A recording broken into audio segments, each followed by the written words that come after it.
네, 목요일 뉴스특급입니다. 오늘 오전 움직이는 소식이 하나 있어서요. 현장부터 먼저 다녀와야 할 것 같습니다. 오늘 오전 예정됐던 성주 사드 부지 현장 조사가 갑자기 취소가 됐습니다.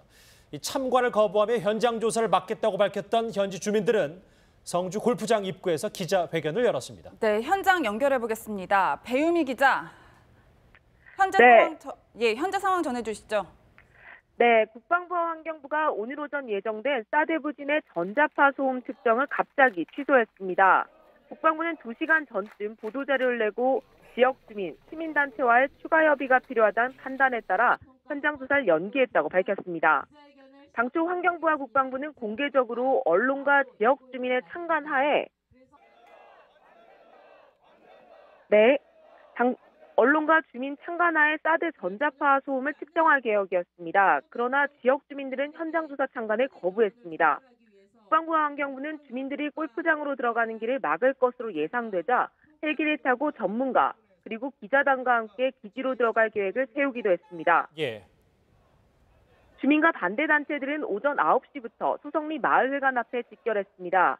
마을회관 앞에는 130여 명이 모였는데 사드 배치 반대를 주장하는 기자회견을 열었습니다. 주민들은 현재 정부가 진행하고자 하는 환경 영향평가는 사드 배치와 부지 공사를 위한 명분 쌓기에 불과하다는 입장입니다. 현장 조사가 연기됐다는 소식에 주민들은 안도하면서도 긴장의 끈을 놓지 못했습니다. 기자회견은 9시 40분쯤 끝이 났고 집회에 참가했던 시민단체 회원들은 대부분 해산했습니다. 주민들과 일부 시민단체 회원들은 소성리 마을회관에 남아 앞으로 다가올 사드 추가 배치에 대해 어떻게 대응할지 논의하고 있습니다. 지금까지 성주 소성리에서 채널A 뉴스 배유입니다. 네, 현장 다녀왔습니다. 본격적으로 뉴스특급 시작을 해보겠습니다. 목요일에 세 남자 제 왼쪽과 오른쪽에 자리해 주셨습니다. 어서 오십시오. 네, 안녕하세요. 안녕하세요. 어서 오십시오. 네, 오늘 뉴스특급 준비한 첫 번째 주제는 바로 이겁니다. 8월 중순까지 괌 포격 계획 완성하겠다. 시기까지 못 박은 북한의 김정은 얘기입니다.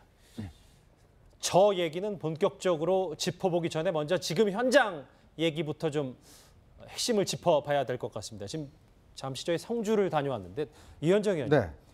사드 전자파 측정 오늘도 또 무산이 됐어요. 어쩐 일입니까? 글쎄 말입니다. 지금 뭐 상황 자체가 굉장히 이제 급박하게 돌아가는 상황임에도 불구하고 일단 성주 사드 배치의 이제 전자파 측정 이게 지난 7월 29일 날 그 당시에 이제 ICBM 화성 14형을 쐈을 때 그때 아마 이제 저녁에 문재인 대통령이 긴급 NSC 상임위를 소집을 해서 그 자리에서 일단 사드의 4기 현재 사드가 현재 성주 기지에는 이제 2기만 돼 있습니다. 그리고 4기는 현재 외관 기지에 이제 거기 보관돼 있는데 이 4기에 대해서도 임시 배치하라라는 지시를 내렸죠.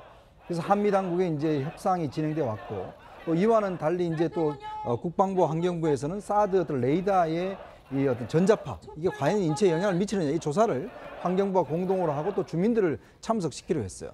근데 문제는 이제 주민들이 이에 대해서 이제 거부를 하고 나서면서 실제 사드 현재 있는 것들을 다 철수시켜라 이렇게 지금 주장하고 나서는 거거든요. 근데 이 사드 전자파 문제는 이미 그 괌 기지에서 이미 증명이 된 바 있습니다. 이 그 레이더에 나오는 전자파가 휴대폰의 어떤 전자파 정도밖에 되지 않는다라는 사실이 이미 입증됐기 때문에 실제로 이제 사드의 그 전자파 측정을 해서 나오지 않는다라면 지금 반대 단체들이 상당히 좀 명분이 없어지는 측면이 있거든요.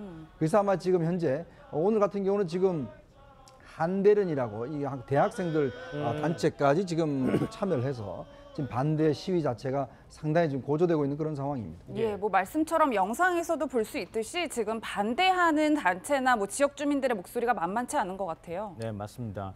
근데 지금 뭐 벌써 두 번째 지금 환경 영향 평가가 무산이 되는 이런 상황이 됐는데요.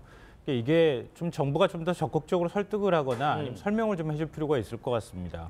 왜냐하면 기존에 사드 2기가 이제 배치가 됐을 때 발사대가 그 배치가 됐을 때에는 박근혜 정부 시절에 배치가 됐었고 또 문재인 대통령이 이건 임시 배치인데다가 환경 영향 평가가 일부 이제 꼼수 형태로 지금 돼 있는 것이다. 뭐 이런 식의 이제 발표까지 하지 않았습니까? 그런데 이제 북한이 계속 미사일 위협이 계속되자 4기를 더 배치를 하겠다고까지 얘기를 한 상황이기 때문에 어찌됐든 사드 포대 1기를 완전히 완성하겠다고 하는 의지를 밝힌 마당이라서 어떤 방식으로든 정부가 주민들이 무슨 우려를 하고 있는지 이런 부분까지도 좀 고려를 해서 주민을 설득하는 작업을 좀 더 잘 적극적으로 좀 진행할 필요가 있다 이렇게 보고요. 예. 좀 주민들의 입장에서는 뭐 전자파나 소음 문제도 굉장히 우려스럽지만 사실은 사드 배치한 것 자체가 그 절차가 애초부터 잘못됐다고 보고 있는 것 같아요.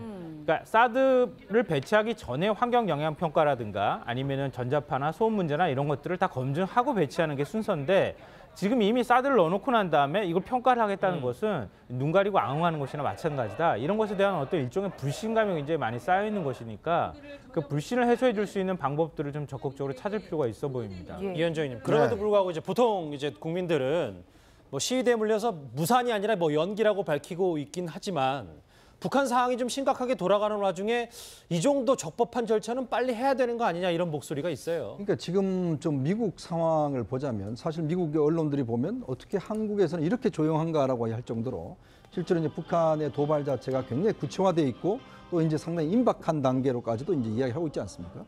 그렇기 때문에 사실 뭐 트럼프 대통령도 마찬가지로 지금 뭐 여러 가지 아주 강한 입장들을 피력하고 있는 상황인데 이런 상황에 사실은 이제 사드 배치 하나를 놓고도 지금 우리 정부가 지금 머뭇거리는 이제 이런 상황이 되다 보니까 상당히 우려를 이제 할 수밖에 없는 상황이죠. 더군다나 지금 대통령이 NSC에서 임시 배치까지 지시할 정도로 상당히 우리 정부 측에서도 이 문제를 급박하게 느끼고 있는 겁니다. 그리고 지금 사드 반대 단체 같은 경우는 겉으로는 물론 환경 영향 평가를 주장하지만 궁극적으로는 이제 배치하지 말라는 것이거든요. 예. 이제 그런 주장이기 때문에 뭔가 절차 문제를 지금 이야기를 하고 있지만 실질적인 그 내용을 듣다 보면 결국 배치 반대입니다.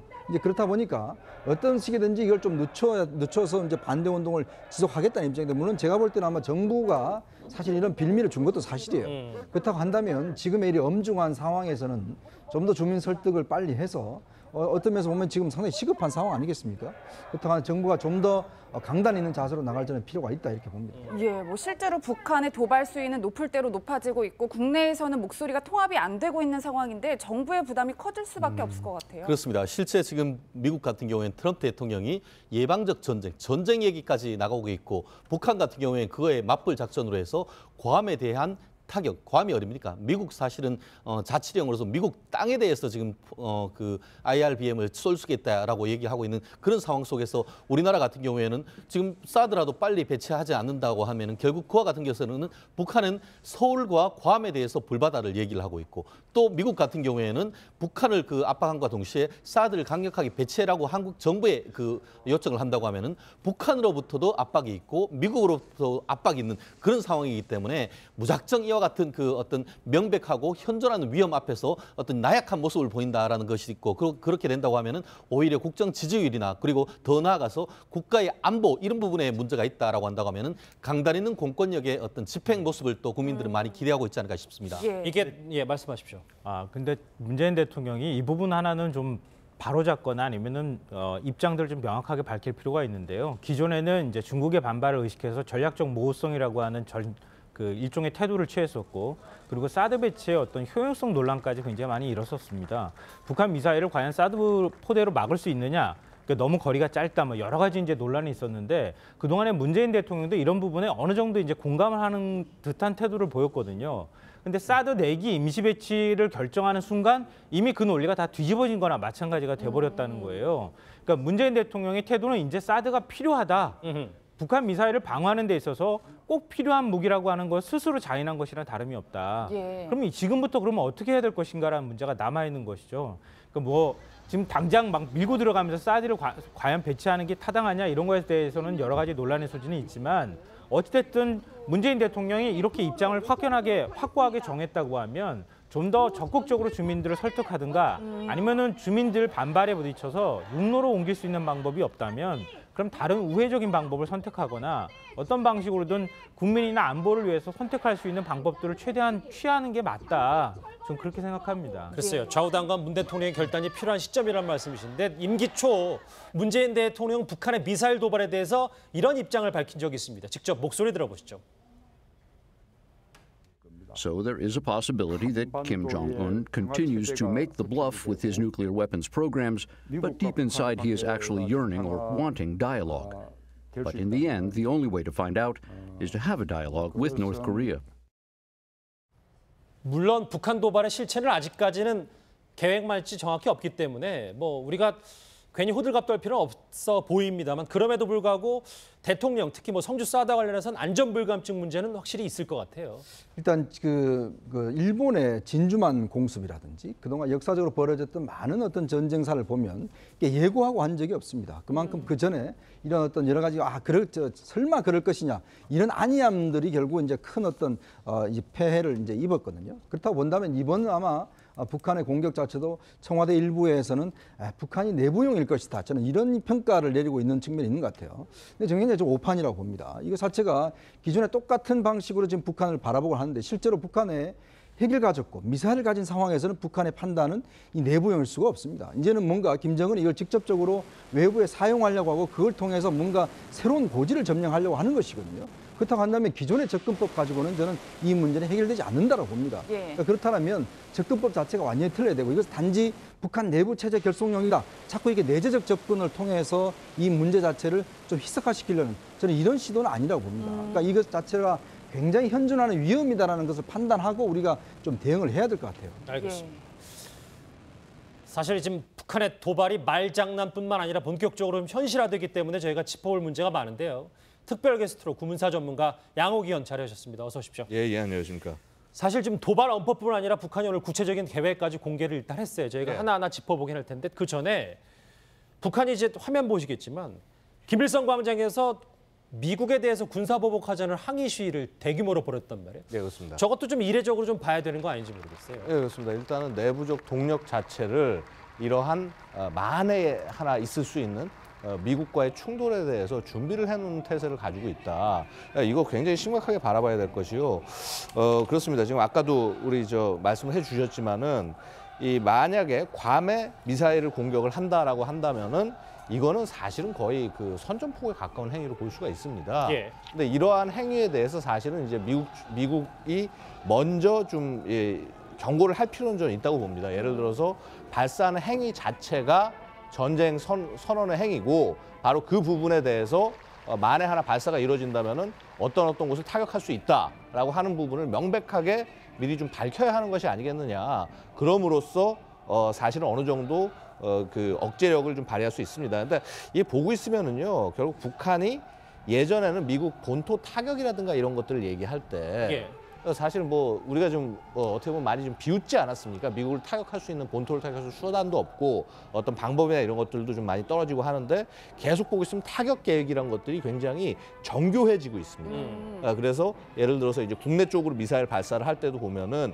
정확히 뭐 예를 들어서 상륙하는 상륙부대에 그 뭐 상륙함들을 때리겠다라든가 혹은 뭐 이제 뭐 일본 쪽을 때리겠다라든가 하는 것들 실전적인 모습들을 보여주고 있는데 바로 괌에 대해서도 이제 좀 더 공격이 가능한 수단을 가지고 구체적으로 공격을 하겠다고 얘기하는 걸로 봤을 때는 이것은 이 북한이 드디어 핵 국가로서의 능력을 어느 정도 이렇게 차분차분 올라가고 있구나. 그러니까 이 사실 핵 전쟁에서 제일 중요한 건 표적입니다. 근데 그 표적에 대해서 관리를 하고 공격할 수 있는 능력을 가져나간다.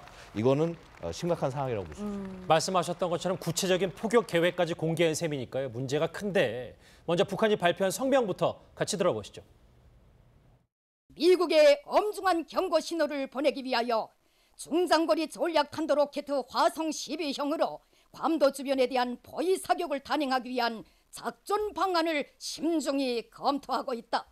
우리 공화국 핵무력의 총사령관이신 김정은 동지께서 결단을 내리시면 임의의 시각에 동시다발적으로 연발적으로 실행될 것이다. 예, 뭐 그 계획이 구체적일 뿐만 아니라 지금 시기까지 못 받고 있는 상황이어서 그 위협의 수준을 굉장히 극대화하고 있다고 봐야 될 것 같아요. 네, 그렇습니다. 뭐 사실은 이제 이러한 공격이 있을 수 있다라는 정도가 아니라 언제 어떤 식으로 때리겠다라는 부분까지 밝힘으로써 그쪽 지역에 있는 뭐 당연히 뭐 군이야 준비가 돼 있지만 괌이라는 것이 군이만 있는 곳이 아닙니다. 결국은 이러한 그 공포를 최대한 좀 끌어내겠다라는 것이고요. 사실은 이렇게 해서 만에 하나 전쟁이 나게 되면 어떡할까 하면서 제일 걱정하는 것이 사실은 미국도 미국이지만 대한민국 국민들 아니겠습니까? 그렇죠. 바로 그러한 내부적인 흔들림 이런 것들도 북한이 노리는 것 중에 하나일 수 있습니다. 오른쪽에 준비한 걸 한번 같이 보실게요. 저희가 오늘 북한이 뭐 이제 김정은에게 완성해 보고하겠다고 밝힌 이 계획안을 그림으로 한번 표현해봤습니다. 괌 포위 사격 위협입니다. 이 평양 그리고 평양 위에 있는 구성에서 약 3,500km를 날아서 괌, 이 앤더슨 공군기지가 있는 괌 주변의 30km 해역에 정확히 이 포격을 가할 수 있다 이렇게 자신감을 뽐냈는데 예. 저 양 의원님 예. 이렇게 구체적으로 북한이 이렇게 쏴서 괌 있는 주변 30km에게 정확히 쏠 수 있는 능력이 있는 겁니까? 이 부분에 대해서 많이 좀 이렇게 바라봐야 될 필요가 있는데 저는 충분히 그 능력은 있다고 봅니다. 그러니까 이 분명히 탄도 미사일 자체가 오차는 있을 수밖에 없습니다. 오차는 있을 수밖에 없는데 그 오차 범위가 얼마일 거냐가 문제고요. 뭐 전반적으로 아직 자세한 사안들은 공개가 덜 되긴 했지만은 최소한 수 킬로미터 이내, 그러니까 뭐 한 4에서 뭐 5km 정도까지의 오차는 충분히 있을 수 있다고 봅니다. 그렇다고 한다면 30에서 40km 정도 밖으로 쐈을 때 지상에 떨어질 가능성은 상대적으로 낮다고 볼 수가 있습니다. 예. 그 다음에 사실은 뭐 요격이라든가 지상에 떨어져서 피해를 입히는 것을 또 막게 하는 다른 방법이 있습니다. 북한이 많이 쓰는 수법 중에 하나인데요. 이 대기권에 진입해서 들어와서 그래서 목표를 때리기 전에 수 킬로미터 상공에서 공중 폭발을 시키는 방법이 있습니다. 그런 방법을 통해서 공포는 최대화하고 대신에 어떤 그 피해는 좀 적게 만드는 그러한 방법을 구사할 가능성도 있습니다. 할 수 있다, 가능성이 있다. 이렇게 정확히 쏠 수 있는지 모르. 근데 저는 물론 뭐 이쪽으로 지나가면 뭐 문제가 이제 일본에 있는 시마네현과 고치현, 그러니까 일본 본토를 정확히 이렇게 올라가서 지나가잖아요. 이 부분입니다. 사실은 뭐 일본 입장에서는 가만히 있을 수가 없죠. 당연히 어떤 최대한 조치를 가겠지만 이게 이미 지금 이 정도 거리를 날아가게 되면은요, 일본 상공을 지나갈 때 수 100km 이상으로 지나갑니다. 거의 한 1,000 몇백 킬로미터 정도 될 거로 제가 예상이 되는데 예. 그렇다면 일본이 가진 수단으로서 이것을 요격할 수 있는 수단은 없습니다. 일본은요? 예. 그래서 예를 들어서 뭐 한 1,000 몇백 킬로를 지나간다라고 하면은 지금 그나마 일본이 높이 쏠 수 있어서 최대, 뭐 이건 추정치긴 합니다만 최대 250에서 500까지 요격할 수 있는 SM-3를 갖고 있다고 얘기를 합니다. 근데 하지만은 그 상당히 이미 이제 중간 비행 단계로 진행하고 있는 화성 11을 요격하기는 한계가 있다라는 것이죠. 그래서 일본에서 있는 예를 들어서 주1 미군 기지에 뭐 예를 들어서 뭐 샤리키나 교감이사키에 배치돼 있는 엑스밴드 레이더가 이런 미사일의 움직임을 탐지할 수는 있겠으나 일본에 있는 그 탐지 기능은 있지만 예, 요격 기능은 없다라고 말씀드릴 수 있습니다. 그럼 일본에서 뭐 탐지가 가능해서 뭐 요격은 불가능하다 치더라도 괌에서는 요격이 가능하지 않을까요? 괌에서는 이제 사드로 요격이 어느 정도 가능할 것으로 보입니다만은 여기도 한계가 있습니다. 화성 12형의 최고 속도는 아마도 마하 20이 조금 못 미치거나 약간 넘거나 한 그 20 언저리로 예상이 됩니다. 예. 그런데 사드가 최대 요격할 수 있는 속도는 마하 14 정도로 알려지고 있습니다. 그래서 사드가 요격할 수 있는 속도를 넘어서기 때문에 이 확실하게 요격을 할 수 있다고 장담은 못하는 상황입니다. 하지만은 사드가 최근에 성능 강화를 통해서 한 마하 한 18에서 19 정도까지 요격이 가능하지 않나 이렇게 추정이 되고 있고요. 그렇다면 얼추 사드로만도 요격이 가능하다. 근데 하지만 사드뿐만이 아닙니다. 예를 들어서 미국이 SM-3라고 해서 이지스함에서 운용하는 이제 그 요격 미사일이 있지 않습니까? 이게 만약에 괌 인근 정도의 이러한 구축함이 와서 대기하다 요격한다면은 거기에 의한 요격도 가능합니다. 그러면 잠시만요. 준비한 거 한번 더 보실게요. 이 앤더슨 공군기지 이제 뭐 해군기지 요 30km 수역 주변에 북한이 8월 이후에 준비가 다 된 상태에서 만약에 진짜 포격 훈련을 하고 포격을 한다고 했을 때 미국과 일본, 우리나라가 대응할 수 있는 수준이 수치상으로 50% 이상은 되는 겁니까? 글쎄요, 뭐 사실은 그 미사일 자체를 막는다라는 관점에서 봤을 때는 우리가 할 수 있는 일은 그닥 많지가 않습니다.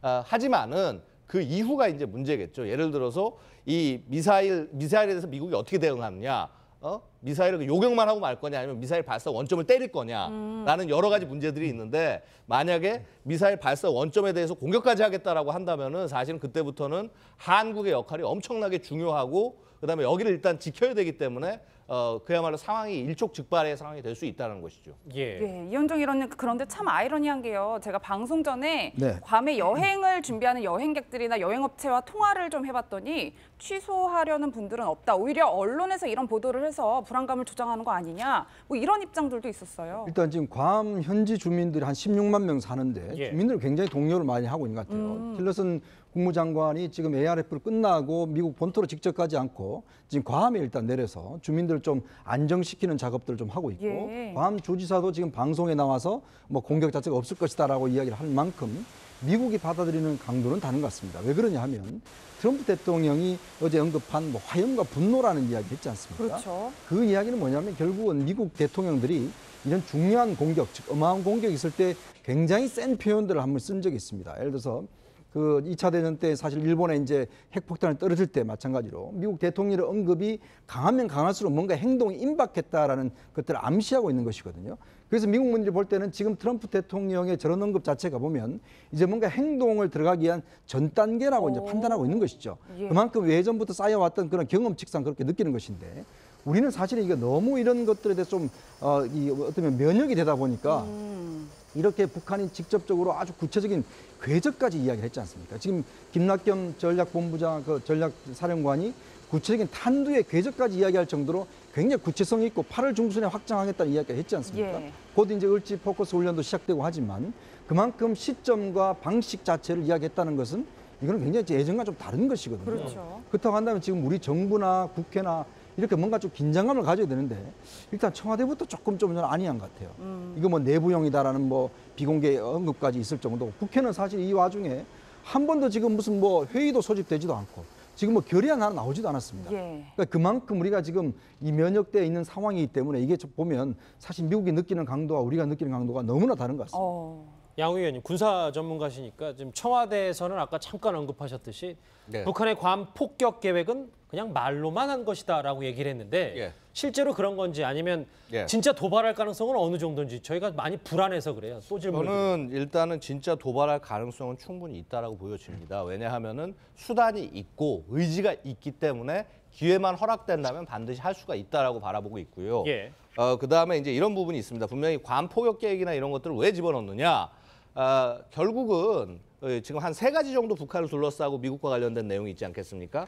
일단은 대북 제재, 유엔 대북 제재 결의가 있고요. 그다음에 예를 들어서 한미 연합 훈련이 있고 그리고 미국의 군사 옵션 거론이 있고요. 여기에 대해서 북한 스스로가 미국에 대해서 우리는 이러한 억제력을 가지고 있다. 왜냐하면 현 단계에서 솔직히 ICBM이 완성이 돼 있다면 미국 본토를 때리겠다는 얘기를 했을지도 모릅니다. 하지만 현 단계에서 확실하게 운용이 가능하다고 바라보는 것 정도가 바로 저거기 때문에 활용을 한 거라고 보여지고요. 예. 그렇다고 한다면은 그런 능력을 한 번이라도 보여주기 위해서는 발사를 할 가능성이 있다. 물론 그렇습니다. 이것이 뭐 예를 들어서 정말 괌 근처에 가기 전에 혹은 사드나 SM-3가 요격하기 전에 윗고도에서 터트리는 정도에서 끝날 수도 있습니다. 잠시만요. 그러니까 여기까지 가지 않고 예. 여기 정도까지 가서 터트리고 액션만 좀 보이는 도발 의지만 보였다 이렇게 할 수도 있다는 거죠. 예, 그렇게 할 수도 있습니다. 근데 다만 그렇게 할 수 있고 없고의 문제는 바로 미국과 한국과 일본 이런 나라들이 어떻게 대응하냐의 대응 의지에 달려 있다고 저는 생각을 합니다. 그러니까 아까도 잠깐 말씀드렸지만 미국이 이런 북한의 미사일 발사 행위에 대해서 이거는 선전포고고 전쟁을 거는 행위로 보고 여기에 대응하겠다라고 얘기를 일단 미국이 할 수 있어야 되고요. 근데 그렇게 얘기를 하기 위해서는 결국 그렇게 해서 만약 그런 상황이 에스컬레이트 되면은 그 소위 말해서 이런 분쟁 지역 안에 대한민국이 들어가지 않습니까? 예. 그럼 대한민국도 그 의지가 있어야 된다는 거죠. 근데 예를 들어서 그럼 미국이 그런 선전포고를 하기 위해서 우리가 준비가 되어 있느냐 혹은 일본이 준비가 되어 있느냐 이런 것들이 사실 더 큰 문제가 아닌가라고 생각이 됩니다. 그런 차원에서 지금 어떤 뭐 NSC가 어떤 결론을 내는지 잘 모르겠으나 지금과 같은 접근은 방법이 굉장히 잘못된 것이 아닌가라는 안타까움이 있습니다. 알겠습니다. 1시간 뒤면 청와대 NSC 상임위원회가 열리는데 어떤 결론을 낼지 북한의 구체적인 도발 계획 공개 얘기를 해봤습니다.